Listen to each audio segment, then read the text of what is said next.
ഇടത് സർക്കാർ നടപ്പിലാക്കിയ സ്ത്രീ സുരക്ഷാ പെൻഷൻ പദ്ധതിയോടുള്ള UDF സർക്കാരിന്റെ നിലപാടെന്ന് പ്രസക്തമാണ് ഈ ചോദ്യം. കാരണം ഇടത് സർക്കാർ വലിയ വിമർശനങ്ങളൊക്കെ നേരിടുമ്പോഴും ജനക്ഷേമകരമായ നിരവധി പരിപാടികൾ നടത്തിയിട്ടുണ്ടായിരുന്നു. പെൻഷൻ പദ്ധതി അത് കൃത്യമായി വിതരണം ചെയ്യുക, സ്ത്രീകൾക്ക് കൂടുതൽ ആനുകൂല്യം, അങ്ങനെ പദ്ധതികൾ പലതുണ്ടായിരുന്നു. അപ്പോൾ ഇതിൽ ഒടുവിൽ പ്രഖ്യാപിച്ച പദ്ധതികളിലൊന്നായിരുന്നു ഈ സ്ത്രീകൾക്ക് പ്രത്യേക സുരക്ഷ, വീട്ടമ്മമാർക്ക് പ്രത്യേക ഒരു കരുതൽ എന്നതായിരുന്നു ഇതിന്റെ പ്രഖ്യാപനം.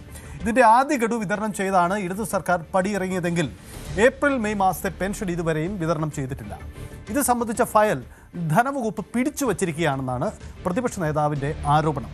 ധനവകുപ്പ് എന്ന് പറഞ്ഞാൽ മുഖ്യമന്ത്രി തന്നെയാണ് ധനവകുപ്പും കൈകാര്യം ചെയ്യുന്നത്. അപ്പോൾ എവിടെയാണ് പ്രശ്നം? ഇതിൻ്റെ നയപരമായി UDF സർക്കാർ മുൻ സർക്കാരിൻ്റെ ഈ പെൻഷൻ പദ്ധതിയെ അനുകൂലിക്കുന്നുണ്ടോ ഇല്ലയോ എന്ന ചോദ്യത്തിൽ കൂടി ഒരു വ്യക്തത ഉണ്ടാവേണ്ടി വരുന്നു. 16 ലക്ഷം വീട്ടമ്മമാർക്കുള്ള പദ്ധതി കൂടിയാണ് ഇത് പ്രതിസന്ധിയിലായിരിക്കുന്നത്. സ്വാഭാവികമായും അതുണ്ടാക്കുന്ന ആശയക്കുഴപ്പം വലുതാണ്. അതുകൊണ്ട് മുൻ സർക്കാരിൻ്റെ ആ പദ്ധതിയിൽ UDF സർക്കാർ എന്ത് നിലപാടെടുക്കുമെന്ന ചോദ്യമാണ്.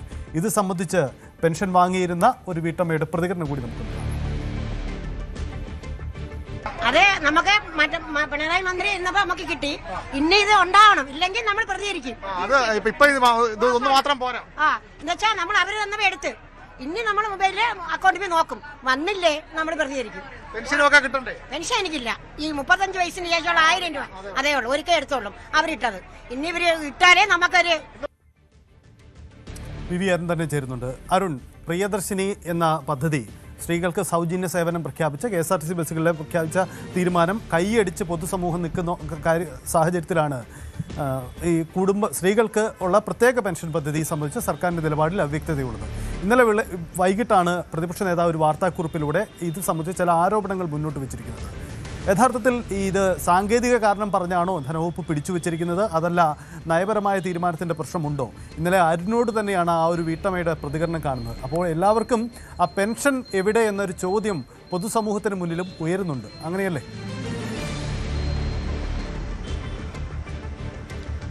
തീർച്ചയായിട്ടും 2025 ഒക്ടോബർ 29 അന്ന് മുഖ്യമന്ത്രിയായിരുന്ന പിണറായി വിജയൻ ഈ പദ്ധതി പ്രഖ്യാപിച്ചത്. സ്ത്രീ സുരക്ഷാ പെൻഷൻ, സാമൂഹ്യ സുരക്ഷാ പെൻഷൻ പരിധിയിൽ വരാത്ത അതിന് പുറത്തുള്ള സ്ത്രീകൾക്കും ട്രാൻസ്ജെൻഡറുകൾക്കും, നിർധന കുടുംബങ്ങളിലെ സ്ത്രീകൾക്കും ട്രാൻസ്ജെൻഡറുകൾക്കും ഈ ഒരു പദ്ധതി പ്രതിമാസം 1000 രൂപ എന്ന ഒരു പദ്ധതി സർക്കാർ പ്രഖ്യാപിച്ചത്. ഒരു മണിക്കൂറിനകം അന്ന് ഫെബ്രുവരി 11 പിന്നീടത് ഇതിൻ്റെ പ്രോസസ്സിംഗ് സമയമുണ്ടായിരുന്നു. ഒക്ടോബർ പ്രഖ്യാപിച്ചെങ്കിൽ ഫെബ്രുവരിയിൽ 11 അതിൻ്റെ സംസ്ഥാന ഉദ്ഘാടനം പിണറായി വിജയൻ നിർവഹിച്ചത്. അന്ന് ഒരു മണിക്കൂറിനകം 10,58,700 പേരുടെ ബാങ്ക് അക്കൗണ്ടുകളിലേക്ക് ഈ 1000 രൂപ എത്തി. 105.87 കോടി രൂപയാണ് അന്ന് സർക്കാർ അതിന് അനുവദിച്ചത്. ഫെബ്രുവരിയിലും മാർച്ചിലും ഇടത് സർക്കാർ ആ തുക വിതരണം ചെയ്തു. അതിനുശേഷം ഏപ്രിൽ മെയ് മാസങ്ങളിലെ തുകയാണിപ്പോൾ കുടിശ്ശികയായിരിക്കുന്നത്.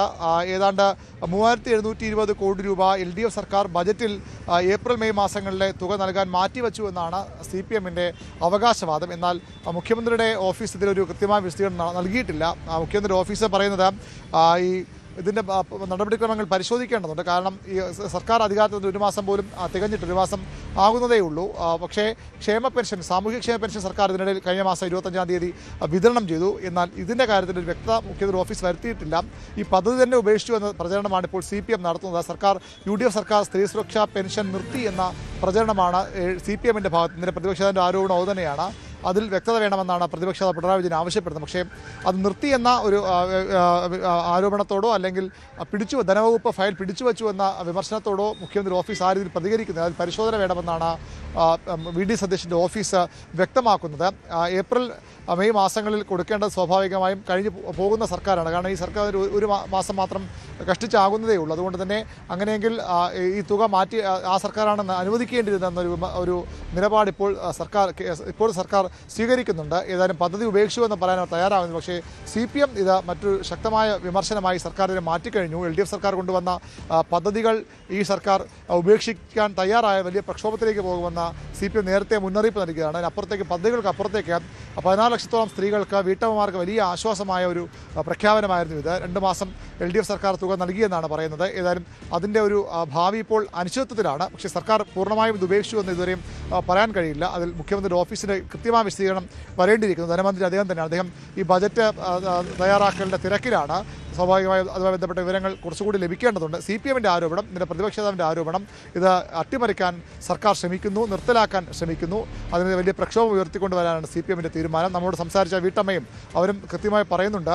അവർ ഈ പ്രിയദർശിനിയുടെ സൗജന്യ യാത്രയിൽ പങ്കെടുത്ത വീട്ടമ്മയാണ്. ആ ബസ്സിൽ ഇരുന്നുകൊണ്ട് തന്നെയാണ് അവർ, മുഖ്യമന്ത്രി ഉദ്ഘാടനം ചെയ്ത ബസ്സിൽ ഇരുന്നുകൊണ്ട് തന്നെയാണ് പറയുന്നത്, പിണറായിയുടെ കാലത്ത് 1000 രൂപ ഞങ്ങൾക്ക് തന്നു, എന്നാൽ അതിപ്പോൾ കിട്ടുന്നില്ല, കിട്ടിയില്ലെങ്കിൽ ഞങ്ങൾ പ്രതിഷേധത്തിലേക്ക് പോകും. സ്വാഭാവികമാണത്. അത്തരം ആനുകൂല്യങ്ങൾ ഒരു സർക്കാർ നൽകി മറ്റു സർക്കാർ നിർത്തലാക്കിയാലും സ്വാഭാവികമായും ആ പ്രതിഷേധങ്ങൾ ഉയർന്നു വരും. എന്നാൽ പദ്ധതി പൂർണ്ണമായും ഉപേക്ഷിച്ചോ എന്ന് സർക്കാർ ഇതുവരെ വ്യക്തമാക്കിയിട്ടില്ല. അത് ഉപേക്ഷിക്കാനുള്ള സാധ്യത വിരളമാണ്. കാരണം ഇങ്ങനെ പ്രിയദർശിനിയൊക്കെ നടപ്പാക്കി കയ്യടി വാങ്ങി നിൽക്കുന്ന സർക്കാർ അത്തരമൊരു സ്ത്രീകളുടെ എതിർപ്പുണ്ടാക്കാൻ പോകുന്ന ഒരു വലിയ തീരുമാനമെടുക്കാൻ സാധ്യത കുറവെന്നാണ് നമുക്കിപ്പോൾ ലഭിക്കുന്ന വിവരം. ഏതായാലും ഇതിന് കൂടുതൽ വിശദാംശങ്ങൾ ലഭിക്കേണ്ടിയിരിക്കുന്നു. ഏതായാലും അതിൽ മുടക്കം വന്നു എന്നത് വസ്തുതയാണ്. അതാണ് CPM ഇപ്പോൾ ആരോപിക്കുന്നത്. ക്ഷേമ പെൻഷൻ, സാമൂഹ്യക്ഷേമ സുരക്ഷാ പെൻഷൻ നൽകിയിട്ടും ഈ സ്ത്രീകൾക്കുള്ള 1000 രൂപ നൽകാൻ സർക്കാർ തയ്യാറാകാത്തത് ആ പദ്ധതി അവസാനിപ്പിക്കാനുള്ള നീക്കത്തിൻ്റെ ഭാഗമെന്ന രാഷ്ട്രീയ വിമർശനമാണിപ്പോൾ CPM-ഉം പ്രതിപക്ഷ നേതാവും ഒക്കെ ഉന്നയിക്കുന്നത്. അതാണ് സാഹചര്യം. എന്തായാലും ഈ സ്ത്രീ സുരക്ഷാ പദ്ധതി സംബന്ധിച്ച പുതിയ സർക്കാരിൻ്റെ നിലപാട് എന്താണെന്നതാണ്. അരുൺ സൂചിപ്പിച്ചതുപോലെ പിന്നോട്ട് പോകാനാവില്ല ഈ വിഷയത്തിൽ. കാരണം സ്ത്രീകളുമായി ബന്ധപ്പെട്ട് അവർക്ക് നൽകുന്ന ആനുകൂല്യമാണ്. പ്രിയദർശിനി പദ്ധതി പ്രഖ്യാപിച്ച സാഹചര്യത്തിൽ കൂടുതൽ കുടുംബങ്ങൾക്ക് സഹായം കിട്ടുന്ന ഈ പദ്ധതിയിൽ നിന്ന് പിന്നോട്ട് പോകാനാവില്ല. സാമ്പത്തിക ഞെരുക്കമുണ്ടോ? കാരണം അങ്ങനെ ബജറ്റിൽ മറ്റു പ്രഖ്യാപനം വരാനിരിക്കുന്നു. എന്തായാലും ഇതിലൊരു സർക്കാർ വിശദീകരണം വരേണ്ടിയിരിക്കുന്നു. പക്ഷേ പ്രതിപക്ഷം ഈ പദ്ധതിയിൽ UDF-ന്റെ നിലപാടെന്ന് അട്ടിമറിക്കാൻ ശ്രമം, ഇതാണ് ആരോപണം. കൂടുതൽ വാർത്തകൾക്ക് News 18 Keralam YouTube channel subscribe ചെയ്യുക.